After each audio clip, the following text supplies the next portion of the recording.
জীবনে এমন অনেক সময় আসে যখন আপনি কাউকে বিশ্বাস করেন, তার উপর নির্ভর করেন, অথচ সেই মানুষটি আপনাকে ঠকায়, মিথ্যা বলে, প্রতারণা করে। তখন সবচেয়ে বড় প্রশ্ন উঠে আসে, কি করবেন? চিৎকার করে রাগ ঝাড়বেন? প্রমাণ হাতে নিয়ে মানুষকে মুখোশ খুলে দেখাবেন? নাকি সবকিছু জানার পরেও চুপ করে থাকবেন? আমার মতে সবকিছু জেনে চুপ থাকা সবসময় দুর্বলতার চিহ্ন নয়, বরং এটা এক ধরনের শক্তি, পরিপক্কতা এবং নিজের মনের শান্তি রক্ষা করার বুদ্ধি। কেন জানেন? কারণ প্রতিটি লড়াই লড়তে হয় না, প্রত্যেক সত্য প্রকাশ করাই বুদ্ধিমত্তার পরিচয় নয়। কিছু লড়াই নামা মানে নিজের এনার্জি নষ্ট করা, নিজের মানসিক শান্তি হারানো।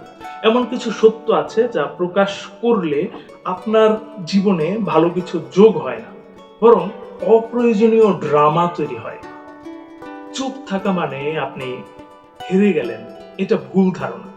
অনেকে ভাবে রিয়েক্ট না করলে মানুষ আপনাকে দুর্বল ভাববে, কিন্তু সত্য হলো চুপ থেকে নিজের নিয়ন্ত্রণ ধরে রাখা অনেক বড় শক্তি। যে মানুষ জানে কোথায় থামতে হয় সেই আসল বিজয়ী।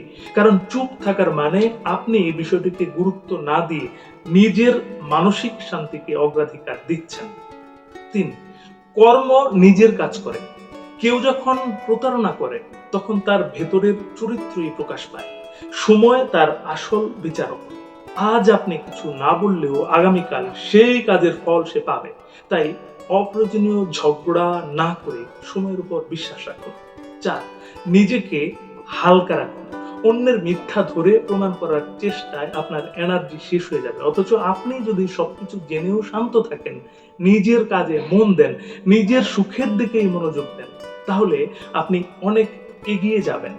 ৫, চুপ থাকা এক ধরনের উত্তর। মনে রাখবেন, নীরবতা অনেক সময় সবচেয়ে বড় প্রতিক্রিয়া। যখন আপনি চুপ থাকেন তখন আপনি আসলে বলে দিচ্ছেন, তুমি যতই চেষ্টা করো, আমার শান্তি আমি কাউকে ভাঙতে দেব না। সবকিছু দেখার পরেও চুপ থাকা মানে আপনি অজ্ঞ নন, বোকা নন, বরং আপনি জানেন কোন লড়াই লড়তে হয় আর কোনটা ছেড়ে দিতে হয়। চুপ থেকে আপনি নিজের মানসিক শান্তি বাঁচাচ্ছেন, নিজের শক্তি ধরে রাখছেন। বিশ্বাস করুন, একদিন যারা আপনাকে ঠকিয়েছে তারাই বুঝবে আপনার চুপ থাকার গভীরতা। বন্ধু, আজ শেষ করছি এখানেই। তার আগে একটি কথা, এই পৃথিবী তাকেই সম্মান দেয় যে ইউনিক কিছু করতে পারে। আপনি ইউনিক কিছু করুন, ভালো শুনুন, ভালো থাকুন। ধন্যবাদ।